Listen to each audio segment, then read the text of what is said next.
오늘은 이 부활절 맞이했는데요.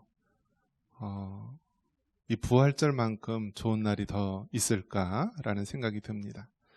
우리 기독교 신앙에 있어서 이 부활 신앙은 그 무엇보다도 중요한 것입니다. 만약에 예수님께서 부활하지 않았다면 우리의 믿음도 헛것이요, 또 천국과 지옥에 대한 것도 헛것이요, 우리가 주를 위해서 헌신하고 희생하는 모든 것들이 헛것이 되고 맙니다.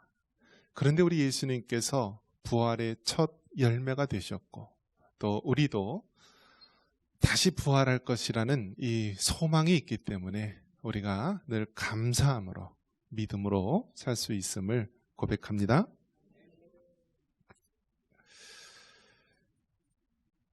기독교 신앙에 있어서 이 부활 신앙은 교회의 복음 진리의 기둥과 같은 것입니다. 그래서 초대교회 때 이 사도, 예수님의 12제자를 사도라고 얘기하고요, 또 집사도 세우고 많은 직분들이 있는데, 특별히 이제 목사라고 하는 직분도 신약 초대교회에 나오게 됩니다. 목사의 일이 무엇인가? 예수님의 부활을 전하는 그런 역할을 한 것입니다. 그러니까 복음은 다른 것이 아니에요. 복음은 예수님을 전한 것인데, 그 예수님이 나의 죄를 위해 십자가에 죽으셨는데 그것으로 끝난 것이 아니라 3일 만에 부활하셨습니다. 누구든지 그 예수님을 믿으면은 죄 사함의 은혜를 받고 또 영원한 생명, 천국의 소망을 갖습니다 라는 것이 바로 복음의 진리이고요, 우리 부활 신앙의 핵심입니다. 그래서 우리가 1년에 한 번 맞이하는 부활주일이지만 우리가 매일매일 살아가면서 이 부활 신앙으로 꼭 붙잡고 승리할 수 있는 여러분 되시기를 바랍니다. 여러분, 나이가 들수록요 서운하죠. 몸은 아프고요, 점점 이제 사회에서도 밀려납니다. 직장에서도 은퇴하고요, 또 집에서도 점점 이제 한쪽으로 밀려나죠. 여자는 빨래라도 하고 청소라도 하고 아기라도 잘 보는데 남자는 어떻죠? 완전히 꿔다는 보리짝이요? 그런 신세가 되잖아요. 세상에서 점점 나이가 들수록 점점 이 소외받고 외로운데요, 우리 기독교 신앙은 그게 아니다라는 거예요. 세상 사람들은 쉽게 말해서 나이가 들면은 똥값이라 그래요. 차마 똥이라고 못하니까 뭐라고 불러요? 실버라고 부르잖아요. 그 먼 동에서 동이라 못하니까 실버라 부르는 거예요. 그런데 여러분, 우리 믿는 사람들은요 정반대예요. 금이라고 불러요. 금. 그래서 우리가 골든 세대라고 부르고요. 왜요? 천국이 그만큼 가까이 왔기 때문에. 우리가 왜 한평생 그렇게 힘들고 또 그렇게 눈물을 흘리고 헌신하며 왔습니까? 천국에 가기 위해서잖아요.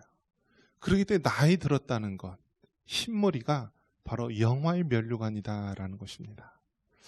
그런 면에서 이 부활신앙은 죄와 사망의 권세를 이기시고 예수님이 부활하신 날이고요, 우리로 하여금 이 땅의 삶이 전부가 아니라 우리는 영원한 생명, 또 영원한 천국, 또 부활의 소망이 있음을 우리가 믿고 살아가는 것입니다. 그래서 이 부활신앙은 너무너무 중요한 것입니다. 지금도 여러분, 이 예수님을 믿는다는 그 이유 하나로 얼마나 많은 사람들이 고난을 받고요, 심지어는 죽음을, 순교를 당하는지 모릅니다. 그래서 어떤 인류학자들이 연구를 해봤는데, 우리가 흔히 초대교회 때 예수님을 믿는다는 이유로 초대교회 많은 성도들이 목숨을 잃었습니다. 그 콜로세움이라든지 원형 경기장에서 사자의 밥이 되기도 하고요, 또 끓는 물에 집어넣기도 하고 십자가에 달리기도 하고 온갖 고난과 또 수고를 거쳤던 그러한 모습을 우리가 알 수 있습니다. 그런데 그 시대의 사람보다 지금 오늘날이요 더 많은 사람이 순교당하고 더 많은 사람이 목숨을 잃는다라고 합니다.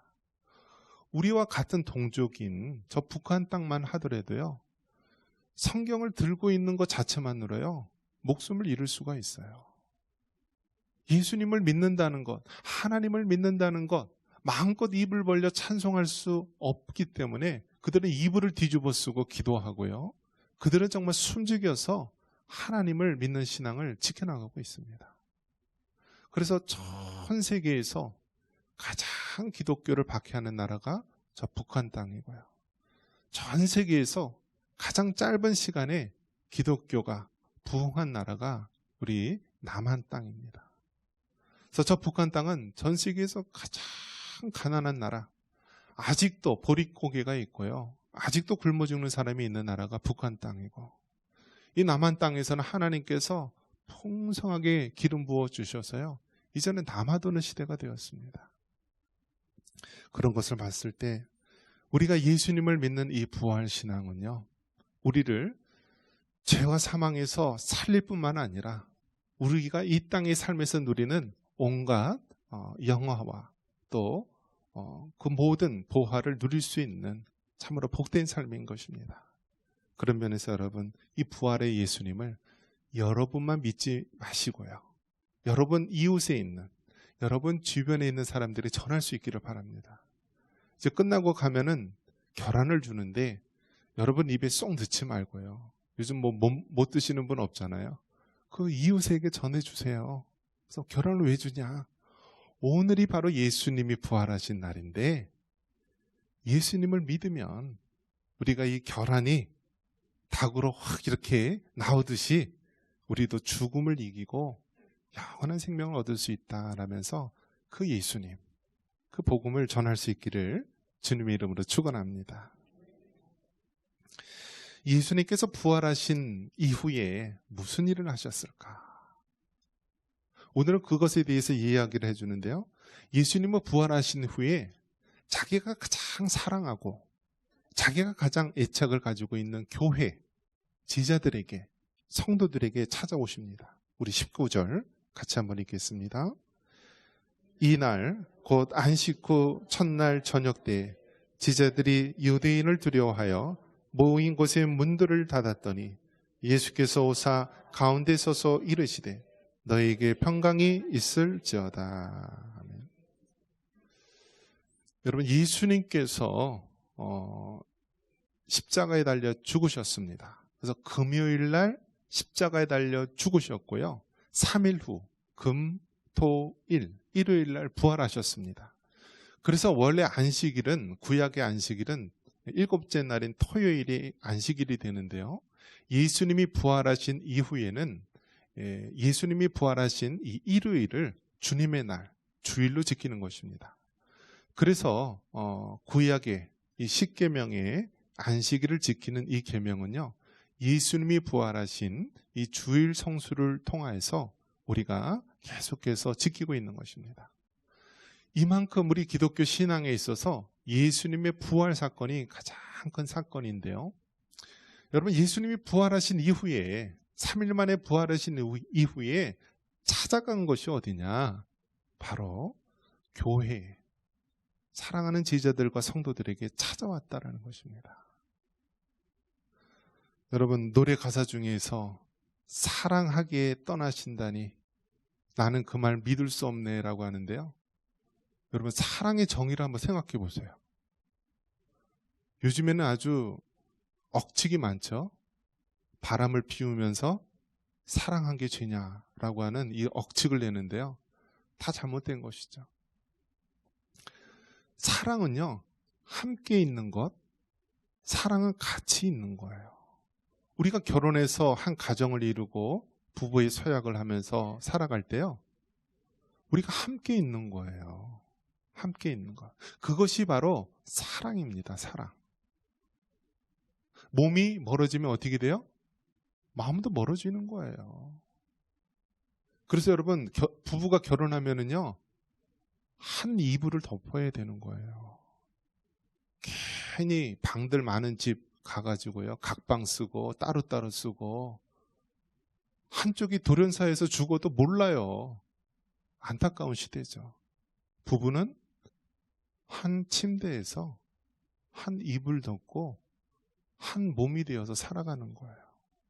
사랑은 함께 있는 것입니다. 부활하신 예수님께서는요, 교회와 함께 하셨어요. 제자들과 함께 하셨어요. 사랑하는 자들과 함께 하셨어요.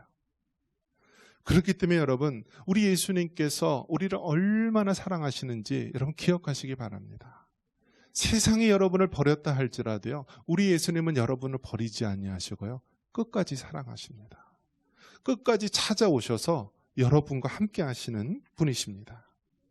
마태복음 28장 20절에 보면은 예수님께서 이 마태복음의 마지막 절에 뭐라고 얘기합니까? 우리와 항상 함께 한다고 말씀하십니다. 같이 한번 읽어보겠습니다. 내가 너희에게 분부한 모든 것을 가르쳐 지키게 하라.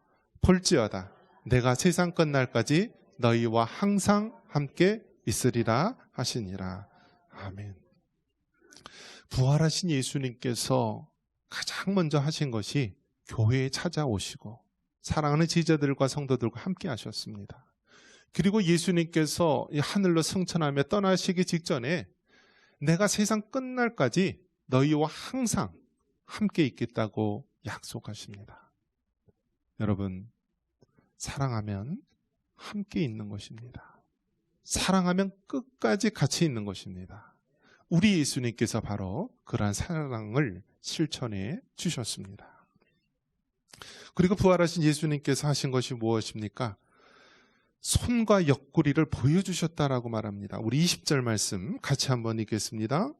이 말씀을 하시고 손과 옆구리를 보이시니 제자들이 주를 보고 기뻐하더라. 아멘. 여러분, 우리가 믿는 하나님은요, 참으로 믿기가 어렵습니다. 하나님은 영이시기에 우리 육신의 눈으로 볼 수가 없습니다. 그리고 하나님은 영이시기에 그 모든 것들이 우리가 믿음의 눈으로 보지 않으면 발견할 수가 없습니다.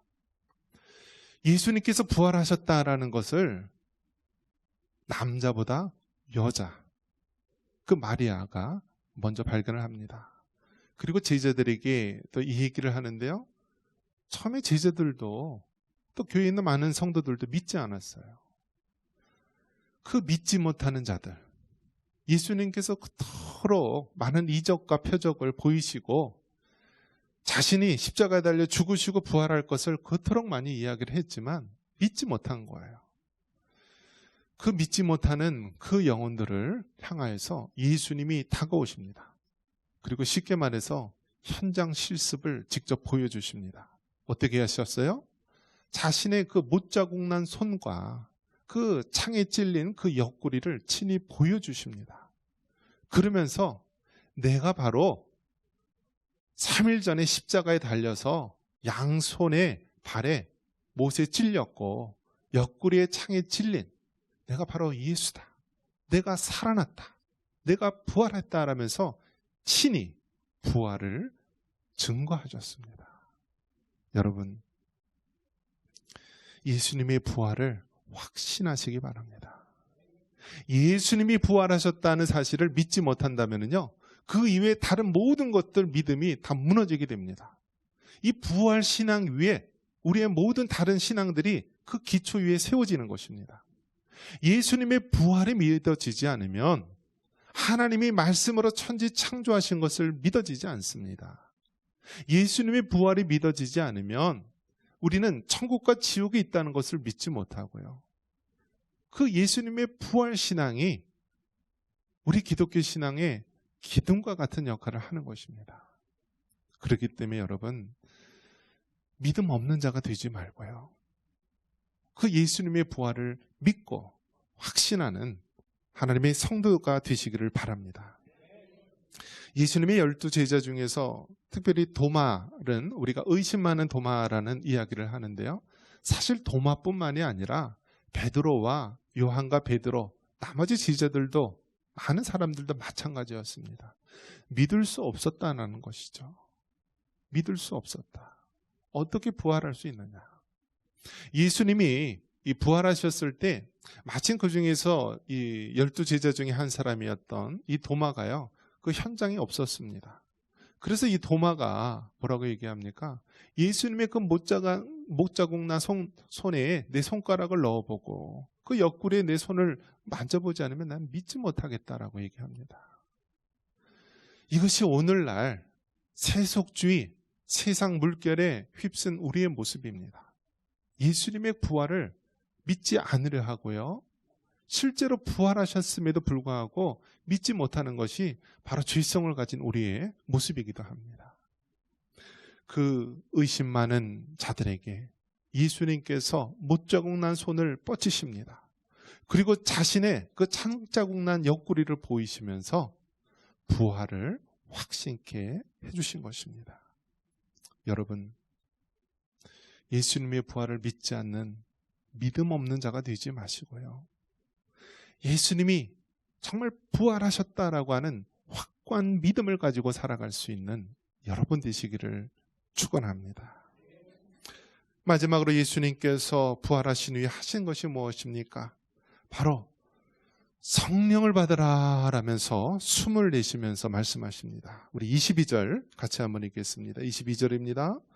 이 말씀을 하시고 그들을 향하여 숨을 내쉬며 이르시되 성령을 받으라. 아멘. 예수님이 십자가에 대해 죽으셨을 때 그 제자들과 교회의 성도들의 모습은 한마디로 요약한다면 두려움에 떨었다라는 거예요. 예수님이 생전에 많은 이적과 표적을 보이시고 병든 자를 고치시고 죽은 자를 살리시며 많은 이적을 행할 때는요, 구름과 같은 많은 사람들이 예수님을 따랐습니다. 그런데 예수님께서 십자가에 달려 죽으시자 그 많은 군중과 무리들은 다 사라집니다. 심지어 예수님의 제자들조차도 그 십자가의 자리를 지키지 못하고 오직 사도 요한만 그 자리에 있었습니다. 그들은 두려움에 떨었고요, 대문을 다 걸어 잠그며 숨을 죽이며 살았습니다. 그렇게 두려움에 떨고 있는 자들에게 우리 예수님께서 나타나신 것입니다. 그리고 그들을 향하여서 너희에게 평안이 있으라, 너희에게 평강이 있으라 라고 말씀하시는 것입니다. 예수님을 믿는 자와 믿지 않는 자, 예수님을 확고히 붙잡고 있는 자와 그렇지 못한 자의 차이가 무엇입니까? 여러분, 예수님을 한순간이라도 붙잡지 않고 사는 자는요, 두려움에 떠는 거예요. 두려움에 떨어요. 그렇지만 예수님을 확고히 믿는 자는요, 어떠한 상황 가운데서도 두려움에 떨지 않고 하나님이 주신 평강을 유지합니다. 우리가 기도할 때도 마찬가지입니다. 우리가 어떤 기도 제목을 놓고 기도할 때요, 두려움이 계속 든다면요, 그 기도 제목은 계속 기도하라는 하나님의 사인이에요. 그런데 어느 순간 그 두려움이 변화해서 하나님의 평강이 임하게 되면, 아, 하나님이 이제 응답하셨구나, 하나님이 나의 기도에 들으시는구나 라는 것을 확증할 수 있습니다. 우리가 어떤 일을 결정할 때 자꾸 두려움이 있습니다. 그것은 하나님의 성령이 허락하지 않는 사인이에요. 그런데 하나님의 평강이 우리에게 임한다라면 그것은 하나님의 성령이 허락하시는 증거로 볼 수가 있습니다. 이처럼 초대교회 당시 예수님이 십자가에 달려 죽으셨을 때 두려움에 떨던 제자들과 성도들, 그들에게 우리 예수님께서 찾아오십니다. 손에 못자국이 나고 옆구리에 창자국이 난 그 모습 그대로 예수님께서 그들에게 나타나신 것입니다. 두려움에 떠는 자들에게 우리 예수님이 나타나셔서 숨을 크게 내쉬면서 너희에게 평강이 있을지어다 라면서 성령을 받으라고 말하십니다. 이 성령은 무슨 성령입니까? 물론 초대교회 오순절날 예수님이 약속하신 그 오순절 성령 사건이 임하게 됩니다.